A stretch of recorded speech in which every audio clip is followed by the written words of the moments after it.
Hello, everyone. My name is Dr. Fergal Armstrong, and welcome to Cracking Addiction. And once again, we have the good Laura Petracek with us. Good morning, Laura. How are you? Good for girl. How about yourself? I'm pretty good. So, Laura, you're the resident expert on dialectical behavioral therapy as it applies to addictions. And I just wanted to go back to your book and a line in your book that's really the first chapter heading, which is pain is inevitable, suffering is optional. What does that mean? And how can you apply that to life? Okay. Well, what it means is specifically in DBT, they talk about pain being what the incident is or issue is.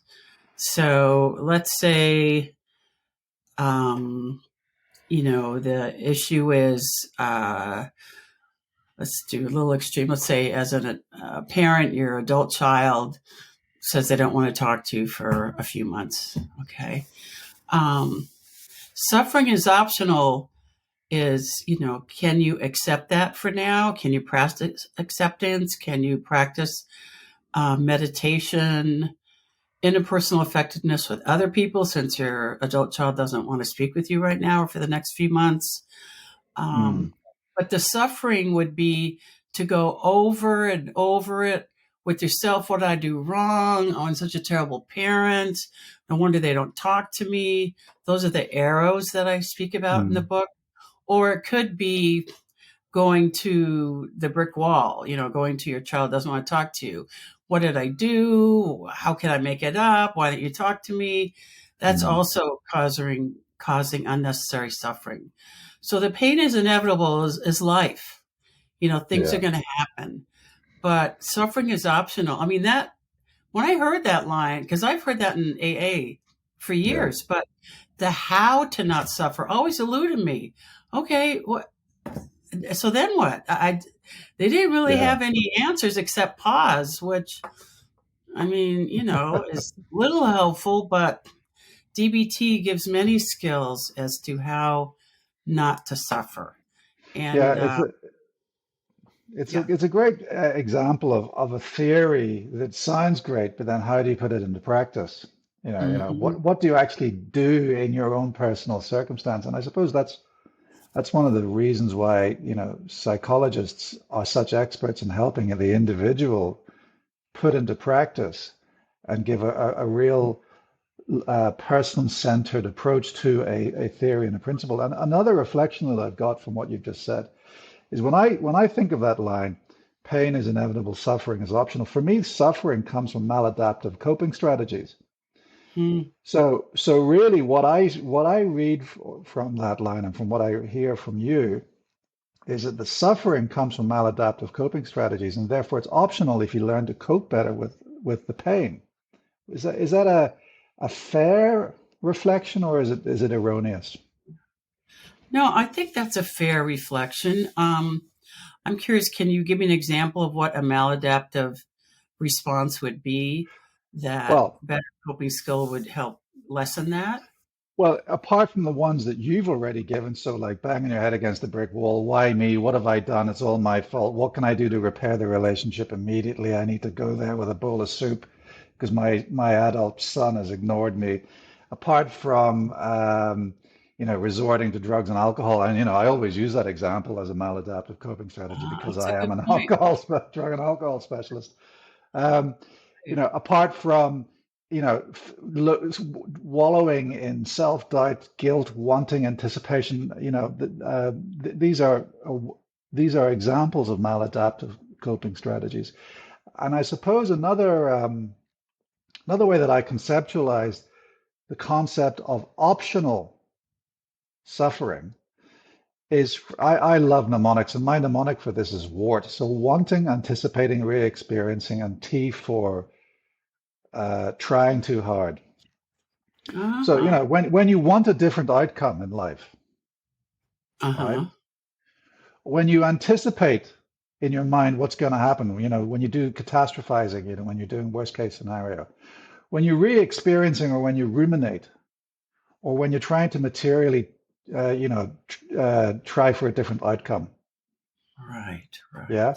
By playing it So over the scenario in your head. yeah. So for me, those are the underlying principles of unnecessary suffering. Because, we all have necessary suffering. Or rather, sorry, I beg your pardon. Maybe it's better to say we all have a necessary pain in our life. So, for instance, we cannot avoid the pain of growing old, the pain of getting ill, the pain of separation, and the pain of bereavement. So, those are necessary pains, but how we react to those Exactly. perhaps is the space of unnecessary suffering. Hmm. Hmm. So Having, you're go an on. acronym lover like Dr. Linehan. She loves acronyms. But I Yeah, like that. I haven't heard that one. Warts. I That's a came good one. that well that's the one that I came up with when I was reading an article on unnecessary suffering, and so I came up with that Ah, myself I because a like that. wart is an unnecessary suffering, isn't it? That's how I remember Yes. it. But you can Ah, have that. I gave this to the great collective, the great Jungian collective unconsciousness, and I give it to you, and let me hope that it grows into something beautiful. hmm, exactly. Yeah, thank you. No, I Yeah. like that one. That would be a good one to use. Do you use that with clients, I imagine then? Um, Yeah. yeah. So, is there anything else that we you feel that we should say about unnecessary suffering? Um, well, again, I really like this acronym and what it stands for because all of these attitudes or behaviors are unnecessary suffering. Hmm. Uh, I think also, in addition to ruminating about it, that causes unnecessary suffering, talking to like 20 different people about it. Did you know my son's not talking to me? And just rehashing it with other people is also a way that causes unnecessary suffering.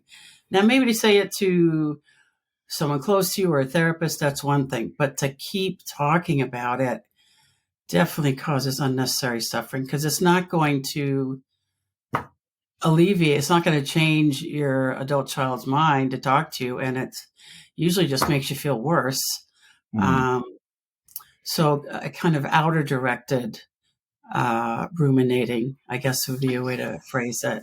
This is an interesting point you make because I can reflect on a number of interactions I've had with people who they just, they come over as very needy. So I'm not talking about patients. I'm talking Mhm. about colleagues at work and associates that I have in my life. And they have a problem and they just whinge on and on and on about it. And, I've run out of compassion for these people. Is that my fault?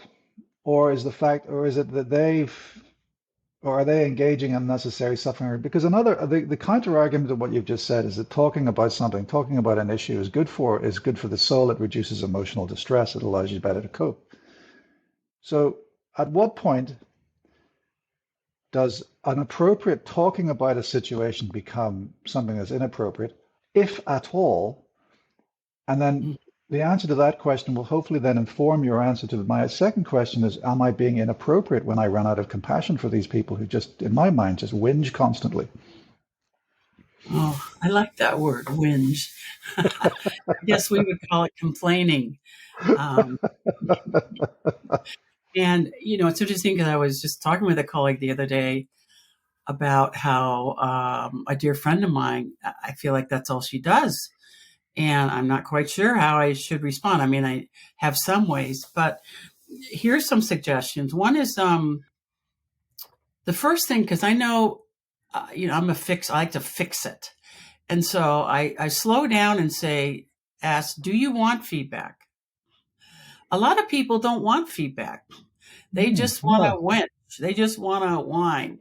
So instead of wasting your breath, that's one way you could be less exasperated or frustrated with these folks is ask if they want feedback. And a lot of times they don't. And then instead of let's say they do want feedback, to ask, well, what have you tried so far? So again, putting the problem back on them or the solution back on them, instead of, I think, as therapists or doctors, we usually think we have to solve it, and we don't. And another tool is to, again, redirect it back to them.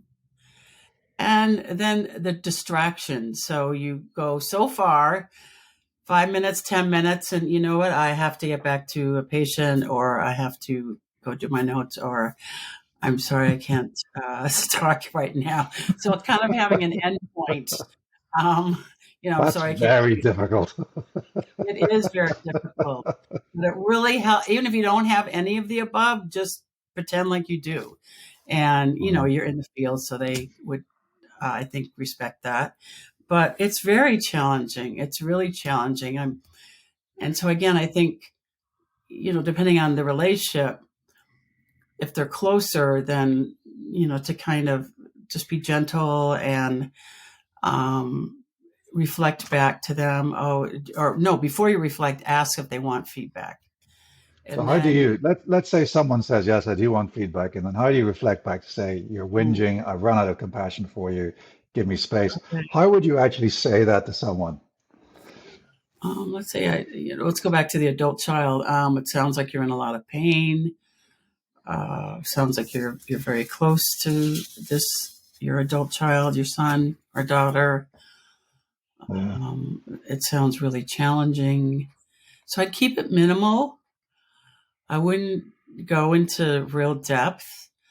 Um, and I wouldn't necessarily, let's say you've had a similar issue, I wouldn't go into it, because then they'll go, oh, yeah, and then this is what happened. So you don't want to have commiseration on commiseration on, you don't want to do that Yeah. route. So even if, let's say, it's happened to you, your son's not talking to you, Mhm. you're just kind of leave that Yeah. to yourself, because then you're just going to say, Mhm. yeah, and this, like, what do you do? Or how do you feel? Or, so you don't want to extend it in that regard. Want to keep it short. So I love your action. When you said commiseration upon commiseration upon commiseration, it made me realize what commiseration actually means. It means co-misery. yeah, You don't want the co-misery of commiseration, which then brings me to the idea of the word condolence. Condolence is actually, I suppose, another way of saying it. Con means with, and dolence means suffering. Dolor is pain and suffering. So condolence, when we express our condolences, we are commiserating with someone. When actually, in this situation, you don't really want to get into that cycle of co-misery. no, you don't. Yeah, Don't. Either as a professional yeah, or as a friend. You yeah. don't want to commiserate, exactly, because that could add to their suffering and add to, stretching out this Add to yours. Yeah. conversation. Yeah.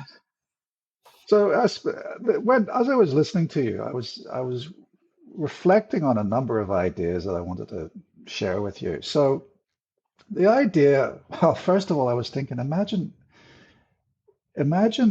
how a grief counselor is expected to work. I work in a pain clinic for some of my time, and a lot of people with chronic pain, when they go and see a pain psychologist, they almost feel as if the psychologist is going to talk them out of their pain. And a psychologist once said to me, it's a bit like grief counseling. No one, when they see a grief counselor, expects that psychologist to resurrect their beloved. It's the same with pain, which then brings me to the role of psychology in general. And I conceptualize the role of psychology. The first duty, I think, of psychology, well, actually, this is an interesting question. Is the first duty of psychology to reduce emotional distress? Because the guy that invented CBT, whose name sadly escapes me right now, Aaron Beck, Yes. Or right? Ellis is another one. Would Beck say that the first role of psychology is the alleviation of suffering or the alleviation of distress? What do you think to that? Um, I think that I would say that's more secondary. I think the first line of offering help or treatment is to listen, to be compassionate, to, what Dr. Linehan talks about, acceptance. It's like you said, Yeah, you're not going to tell someone who's husband died, just to, he's going to resurrect. No. And the same with the pain. The first, have them focus on acceptance of their pain, which is a Hmm. hard one because, again, we like to fix things. But a lot of clients, I think, like it when we accept or work with them on accepting something, you know. So how do you do that? So let's say I've got pain, emotional pain, physical pain, whatever. Mhm. How do you help a client accept pain? Because you say you never knew how to avoid suffering or unnecessary suffering. I don't know how to help people to accept pain. So the first step for Gala, what I would take is first have them say in a little bit more detail about the pain. Okay, so I feel it in my shoulder. Well, how does it express or how do you experience it? So get a little bit more detail and then have them do a mindfulness meditation on closing their eyes and focusing on that part of their body and to tell themselves, I accept you exactly as you are. So they're telling the pain that, but vicariously they're telling themselves that. Because most people do not accept themselves as they are. And that causes emotional suffering. And, you know, maybe physical suffering too. But through this meditation, you're asking about acceptance, to accept that right now you have this pain. And to hopefully, research has shown by accepting the pain, it's like an oxymoron. It helps lessen the pain instead of Hmm. fighting against it. So, kind of going back to the example of the emotional pain, the parent that works on accepting the pain, like right now, they just don't want to talk to me, is going to, eventually have less pain than the parent who just can't accept it. And it's kind of like with physical pain, to work with them on acceptance. Um, so, again, doing a mindful meditation, also practicing just saying, I accept my pain and my wherever it is. I accept you as you are. Hmm. I'm not going to. So really, we're coming back full circle, aren't we, to the original point where pain is Mhm, inevitable, but suffering is optional, mhm. and acceptance is the key to that.